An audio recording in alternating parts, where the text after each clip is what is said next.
I now give the floor to His Excellency Subrahmanyam Jaishankar, Minister for External Affairs of India.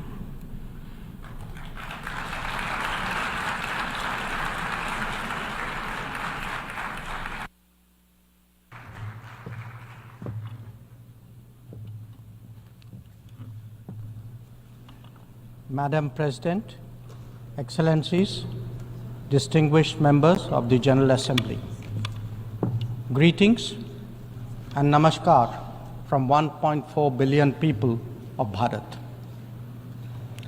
I congratulate the President of the General Assembly, His Excellency Mr. Philemon Yang, and strongly support the 79th UN General Assembly's theme of leaving no one behind. Madam President, we are gathered here at a difficult time. The world is yet to recover from the ravages of the COVID pandemic. A war in Ukraine is well into its third year. The conflict in Gaza is acquiring wider ramifications. Across the global south, development plans have gone off rails and SDG targets are receding. But there is more. Unfair trade practices threaten jobs, just as unviable projects raise debt levels. Any connectivity that flouts sovereignty and territorial integrity acquires strategic connotations, especially when it is not a shared endeavor. Technology advancements, which have long been a source of hope, are now equally a factor of anxiety. Climate events occur with greater intensity and frequency. Food security is as worrisome as health security. In truth, the world stands fractious, polarized, and frustrated. Conversations have become difficult, agreements even more so. This is surely not what the founders of the United Nations would have wanted of us. Madam President, almost exactly 8 decades ago, the first steps towards the formation of the UN were taken near here at Dumbarton Oaks. Refined thereafter at the Yalta Conference, they were finally approved in San Francisco. The debates of that era centered around how to ensure world peace, a prerequisite for global prosperity. Today, we find both peace and prosperity equally endangered.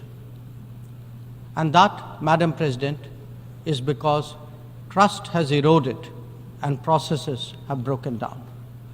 Countries have extracted more from the international system than they have put into it, enfeebling it in the process.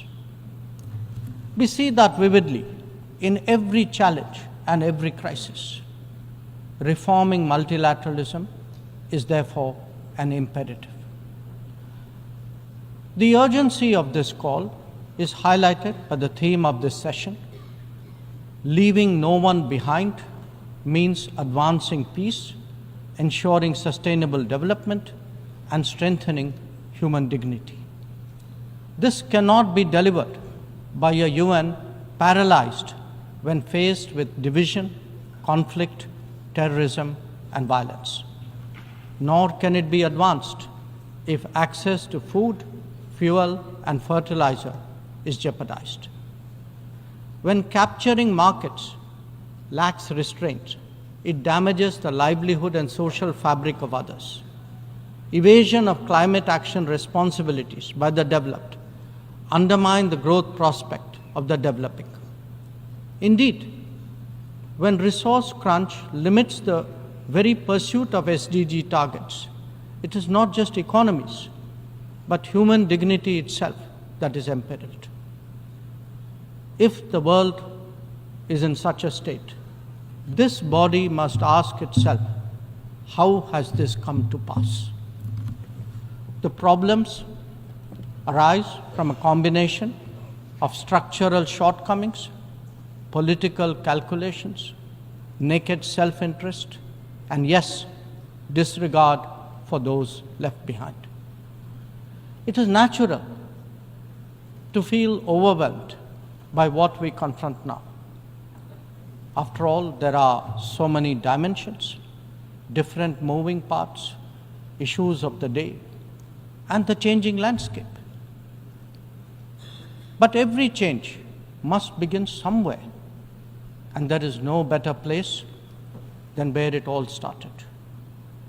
We, the members of the United Nations, must now seriously and purposefully address ourselves to that task. Not because it is a competition for influence or a squabble for positions, but because if we carry on like this, the state of the world is only going to get worse. And that could mean that more of us are going to be left behind. Madam President, as the world contemplates these concerns, India has sought to respond in a variety of ways. First, by focusing on the issues of the vulnerable, women, farmers, and youth, and fashioning targeted policies and initiatives for their betterment. Assured access to piped water, to electricity, to cooking gas, and new homes are changing millions of lives. The gender gap has started to close, be it in health, in education, or in the workplace. Our food producers, thrice a year, get financial support at the click of a button. And a third-term government has made skilling of the youth its key priority. Second, by expanding opportunities for employment and for entrepreneurship, including through stronger training and large-scale financial incentives. 495 million mudra loans have been given to small businesses in the last decade. 67% of them are to women. Equally telling, 6.56 million street vendors have availed of 8.85 million Swanidhi loans. This is just in the last 4 years. 45% of the beneficiaries are again women. Third, by creating templates that are replicable elsewhere. It could be digital delivery or enhancing the quality of governance and public services, as indeed making medicines and health facilities accessible and affordable. A digital public infrastructure and a people's pharmacy are today examples of what India can readily offer to the world. It is also an alternative vision where technology is used to empower, not to dominate. Fourth, by encouraging the Global South to voice its shared concerns and come together. To that end, we have convened 3 Global South summits, the most recent in August of 2024. And fifth, by contributing to the well-being of the global commons and responding to the pressing needs of those in distress. This has ranged from undertaking projects in 78 nations, providing resources to neighbors, and responding to HADR situations, to supplying medicines and ensuring maritime safety and security. Madam President, given the scale of transformation underway in India, each of these dimensions underline that the world's problems can indeed be tackled, and that by working together, we can surely create a larger lifting tide. In these troubled times, it is necessary, Madam President, to provide hope and rekindle optimism. We have to demonstrate that big changes are possible and not over a long period. And nothing is more powerful in this regard than the transformative potential of the digital. We have seen its impact in our daily lives in India over the last decade. It is visible when public benefits from nutritional support and housing to energy and health are delivered efficiently and on a vast scale. Or when small business loans and farmers' support are extended without using intermediaries. In fact, when street vendors and expat workforce confidently use fintech in their regular transactions, when services delivery and benefits move seamlessly and transparently, less people will be left behind. That, Madam President, is India's experience and India's relevance. Such leapfrogging possibilities, coupled with people-centric policies and visionary leadership, can be real game changers. When India lands on the moon, rolls out its own 5G stack, dispatches vaccines worldwide, embraces fintech, or houses so many global capability centers, there is a message here. Our quest for a Viksit Bharat or a developed India will understandably be followed closely. Madam President, an important cause of many getting left behind has been the unfairness of the current globalization model. Over-concentration of production has hollowed out many economies, impacting their employment and social stability.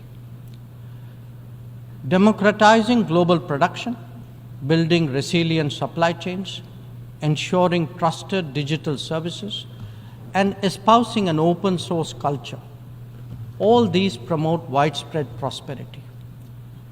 There are economic answers, just as there are social ones. Madam President, the UN has always maintained that peace and development go hand in hand. Yet, when challenges to one have emerged, due regard has not been given to the other. Clearly, their economic implications for the weak and vulnerable need to be highlighted. But we must also recognize that conflicts themselves must be resolved. The world cannot be fatalistic about the continuation of violence on a large scale, no more than be impervious to its broader consequences. Whether it is the war in Ukraine or the conflict in Gaza, the international community seeks urgent solutions. These sentiments must be acknowledged and acted upon. Madam President, the UN is a testimony to the agreed principles and shared objectives of the world order. Respect for international law and commitments are among the foremost in that regard. If we are to ensure global security and stability, then it is essential that those who seek to lead set the right example. Nor can we countenance egregious violations of our basic tenets. Terrorism is antithetical of everything that the world stands for.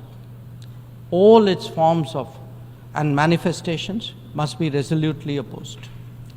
The sanctioning of global terrorists by the United Nations should also not be impeded for political reasons. Madam President, many countries get left behind due to circumstances beyond their control. But some make conscious choices with disastrous consequences. A premier example is our neighbor, Pakistan. Unfortunately, their misdeeds affect others as well, especially the neighborhood. When this polity instills such fanaticism among its people, its GDP can only be measured in terms of radicalization, and its exports in the form of terrorism. Today, we see the ills it sought to visit on others consume its own society. It can't blame the world. This is only karma. Madam President, a dysfunctional nation coveting the lands of others must be exposed and must be countered. We heard some bizarre assertions from it at this very forum yesterday. So let me make India's position perfectly clear. Pakistan's cross-border terrorism policy will never succeed, and it can have no expectation of impunity. On the contrary, actions will certainly have consequences. The issue to be resolved between us is now only the vacation of illegally occupied Indian territory by Pakistan, and of course, the abandonment of Pakistan's long-standing attachment to terrorism. Madam President, the global order is inherently pluralistic and diverse. The UN began with 51 members. We are now 193. The world has changed profoundly, and so have its concerns and its opportunities. But to address both, and indeed to strengthen the order itself, it is essential that the UN be the central platform for finding common ground. And that it certainly cannot be by remaining anachronistic. Large parts of the world cannot be left behind when it comes to deciding the key issues of our times. An effective and efficient UN, a more representative UN, and a UN fit for purpose in the contemporary era is essential. Let us therefore send out a clear message from this UNGA session. We are determined not to be left behind. By coming together, sharing experiences, pooling resources, and strengthening our resolve, we can change the world for the better. I thank you, Madam President. I thank the Minister for External Affairs of India,